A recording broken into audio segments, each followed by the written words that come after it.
Assalomu alaykum bo'lajak dasturchilar. Siz bilan C++ Builder'da dasturlashni o'rganishni davom etamiz.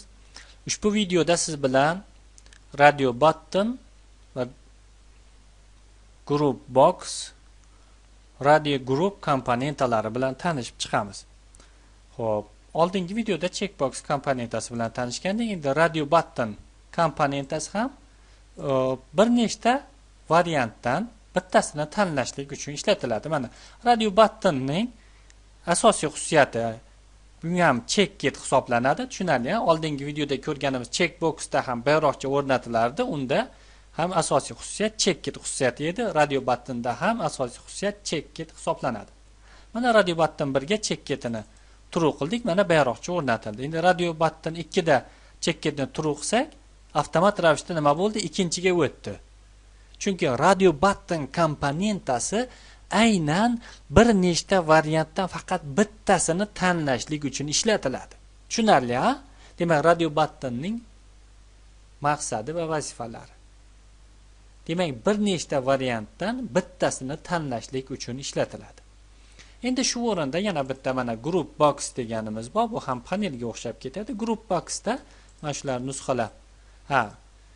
Hozir yana mana shu ustiga yangilarni qo'yishimiz mumkin. Mana Radio Button 4, 5, masalan 6 qo'yildi. Mana Radio Button 5 ni true qilsak, u alohida bo'ldi. Tushunarli, mana Group Box komponentasining xususiyati esa Radio Buttonlardan bir nechtasini guruhlab turib, undan foydalanishlik uchun xizmat qiladi. Tushunarli? Agar biz hozir formaga Group Box komponentasini qo'ymasdan, 10 talab Radio Button qo'ysak ham faqat ulardan bittasini tanlashligimiz mumkin edi. Lekin bizda dastur tuzish jarayonida bir nechta variantlar bo'lishligi va ulardan har biridan bittasini tanlashligimiz talab qilinishligi mumkin. Bu tabiiy holat. Shu holatda biz Group Box komponentasidan foydalanamiz. Group Box komponentasi Radio Buttonlarni guruhlab qo'yishlik uchun ishlatiladi, xolos. Mana hozir men shu yerdagi Radio Buttonlarni men Ctrl X bilan Group Boxdan olib turib formaga qayta joylashtirsam, mana e'tibor berdinglarmi? Yana nima bo'ldi? Buttonlar 6 tasi uchun check-it xususiyati bitta bo'lib qoldi. Tushunarli, mana F6 ni Radio Button 6 ni bersam, tanlasam ham shu. Demak, Group Box komponentasi bir nechta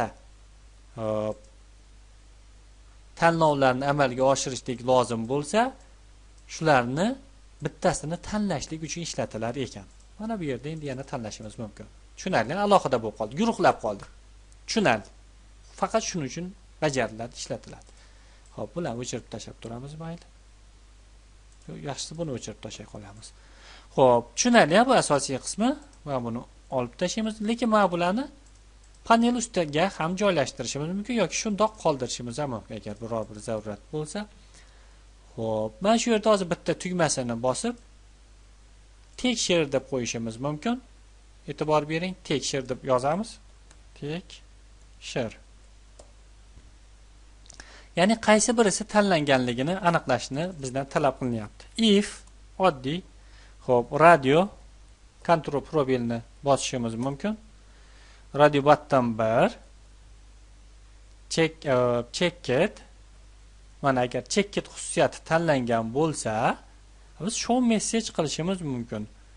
Show message. Mana bu yerda yozamiz endi. Radio Button 1 tanlangan deb. Radio Button 1 tanlangan. Ana. Aks holda nima bo'ladi? Xuddi shundan nusxa olamizda. Radio Button 2 check-it bo'lsa, Radio Button 2 tanlangan. Ana. Yoki mana shu yerda o'zi qandaydir hisoblash jarayonini amalga oshirishlik mumkin bo'ladi. Hozir bizda mana Radio Button 2 tanlangan bossak, tekshirni Radio Button 2 tanlangan. Birini tanlasak, Radio Button 1 tanlangan. Tushunarli, shunga qarab ish bajarishimiz mumkin bo'ladi. Mana dastur kodi juda ham oddiy. Bir qarashda tushunib olishingiz mumkin. Kim agar C++ da dasturlash asoslari video kursi bilan tanishib chiqqan bo'lsa, bu narsalar juda ham oddiy, chunki biz na bir shart operatori, na sikl operatori, na boshqa narsalarga bu videoda to'xtalib o'tirmaymiz, chunki bu narsani biz oldingi C++da dasturlash asoslari video kursida yaxshilab o'rganganmiz, mingta masalani o'rganib chiqqanmiz.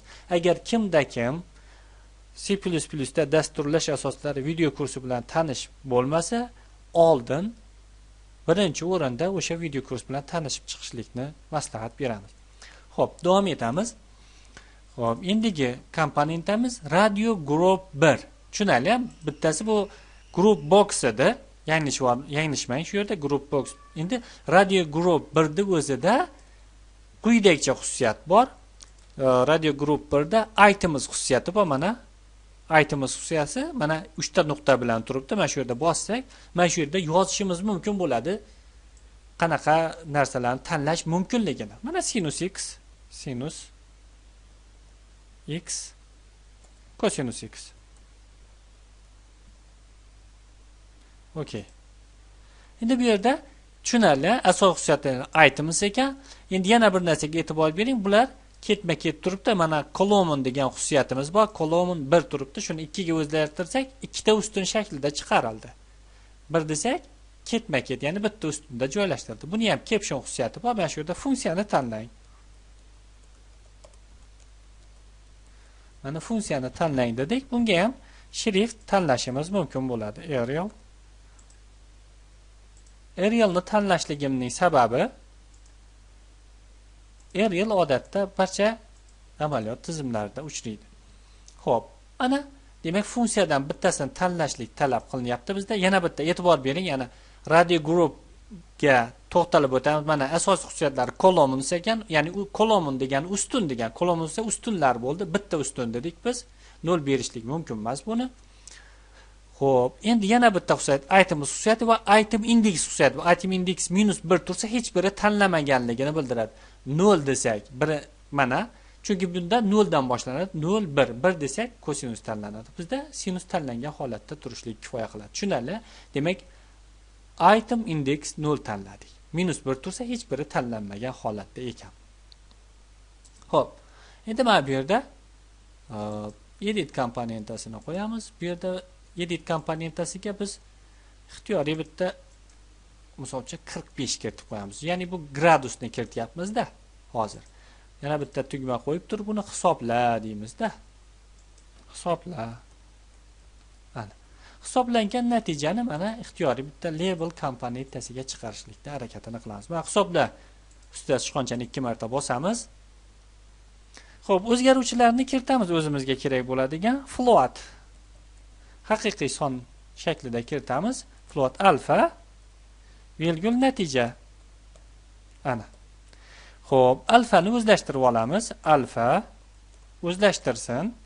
Xo'p, bizda mana nima edi? Edit 1 edi. Oldingi videoda ham ko'rdik. Demak, bu satrda berilgan satrni haqiqiy songa o'zlashtirishimiz kerak. Shuning uchun str to va control plobier bilan yozishimiz mumkin. Float, str to float edit 1. Xo'p, edit 1 da men hozir kichkina yozganligim uchun xatolik sodir bo'ldi. Katta yozishim kerak edi. Yana edit 1 text. Ana, o'zlashtirib oldik. Endi bir narsaga e'tibor bering. Biz buni radian o'lchoviga o'tirishimiz kerak. Radian o'lchoviga o'tirishlik uchun alfa ko'paygan barobar pi ga ko'paytiramiz. Pi 3.1415. Uni bo'lamiz 180 ga. Tushunarli, ha? 180 ga bo'lamiz uni. Xo'p, mana radian o'lchoviga o'tdik. Endi biz natijani hisoblashlik uchun yana bir narsaga e'tibor bering. Hozir biz sinus, kosinus funksiyalaridan foydalanamiz. Shuning uchun biz tepada mana bu yerda unit 1 va hokazo include'dan yonida nimani qo'shishimiz kerak bo'ladi? Matematik funksiyalardan foydalanishlik uchun math. Matematik funksiyalar kutubxonasini qo'shishimiz kerak bo'ladi. Qo'shdik mana. Xo'p, endi yozamiz. Endi tanlash, e'tibor bering. Switch tanlashni o'rganganmiz biz siz bilan oldingi video kursda. Mana bu yerda yozamiz endi. Switch. Xo'p, switch. Mana bu yerda, xo'p,